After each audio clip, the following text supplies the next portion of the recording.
this video, we're going to be factoring trinomials when our leading coefficient is a negative number larger than 1. Although the beginning strategy will work also if your leading coefficient is a negative 1. So here we have negative 12b squared plus 5b plus 2. So the first thing we want to do is look at all three terms and determine if they have anything in common that we can pull out. And sadly, they don't. However, to factor this, we don't want that minus sign or that negative sign to be in the front. So what we're going to do is we're going to factor out a negative 1 from all three pieces. So what that does is it switches all of the symbols. So this will now be a positive 12b squared, then a minus 5b, and a minus 2. Now I'm ready to factor just this inside piece right here. So what we're going to do is we're going to take this negative 1, and this negative 1 is going to come down and be part of our answer at the end when we're able to break it down into two factors.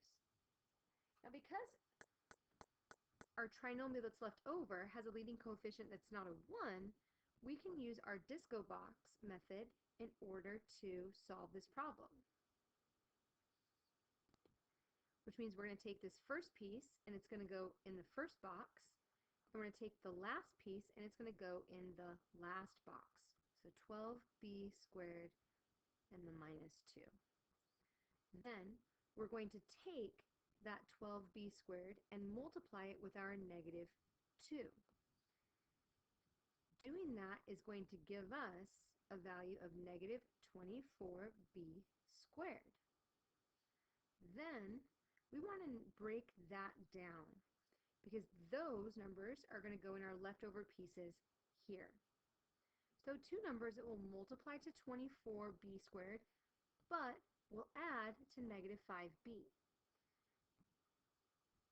We can actually put b's in both of our green squares because b times b will give us the b squared that we need. So now we just need to concentrate on what two numbers will multiply to negative 24, but will add to 8. So here, or excuse me, to 5. So we're going to use 8 and 3. We can also try 6 and 4 or 2 and 12. So we're going to go back to our numbers and we want to see what are our symbols. So here we have a minus sign, and that tells us that our symbols are going to be different. And then we go to our 5, and that tells us that our bigger number is going to be a negative. So in this case, all of my bigger numbers could have negatives. And then when I go to add these, if I have negative 8 plus 3, that's going to give me a negative 5. A negative 6 plus 4 is a negative 2. And a 2 plus negative 12 is a negative 10. And we're looking for the negative 5. So that tells us that we want to use the 8 and the 3, the negative 8 and the 3. So we're going to go ahead and we're going to put down our negative 8 and our 3 into our disco box. And now we're looking for the numbers that these two pieces have in common. And they both have a 4 and a b in common.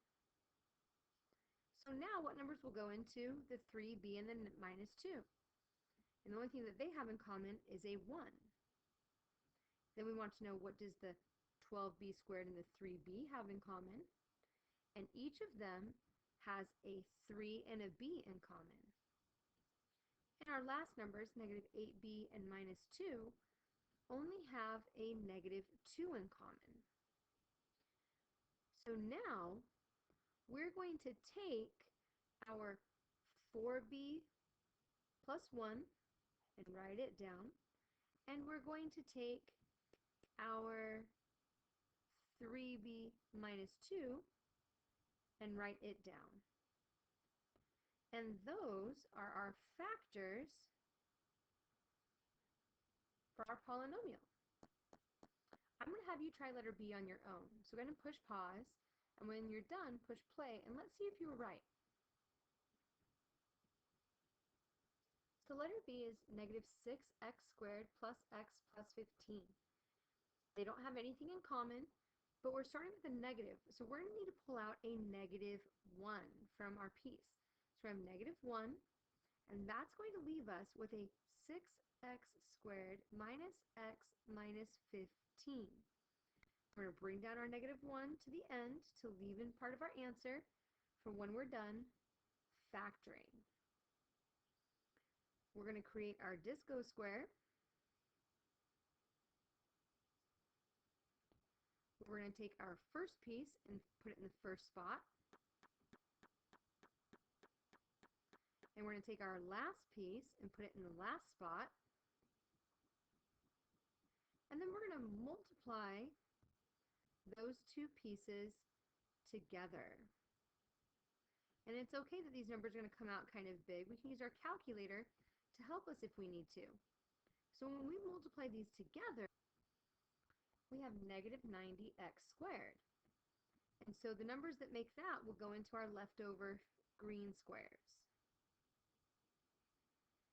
So we'll put our x's here.